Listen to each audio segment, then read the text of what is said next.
Welcome to Tenor Tech, where I solve the problems you didn't even know you had. You start by getting core balance and power right. Mount your camera fully loaded lens, battery, SD, then secure it to the plate. Once done, unlock the tilt, roll, and pan axes and position the camera roughly so it sits near level with about 1/4 to 1/2 inch sag tolerance. Tighten the axes. Make sure the Ronin S battery is inserted and charged, then power on the gimbal and your remote to prepare for fine tuning. Now you refine balance and teach the Ronin S how heavy your setup is. With the gimbal powered off, make tiny shifts on each axis until the camera stays level without motor assistance, then power on and open the DJI app. Once connected, run AutoTune to optimize motor parameters.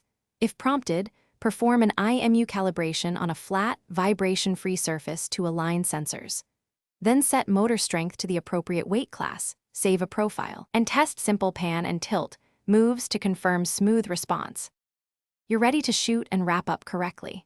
Start with basic modes: lock for static shots, follow for smooth pans, and PF for intuitive handheld movement.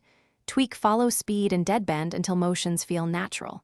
Once finished, power down, release the camera with the quick release plate, and remove the battery for storage. If you see jitters or drift, stop and rebalance first. Then try reducing motor strength or running AutoTune again. These steps fix most issues, so you can resume shooting quickly. Thanks for watching. Subscribe to keep your life in tune.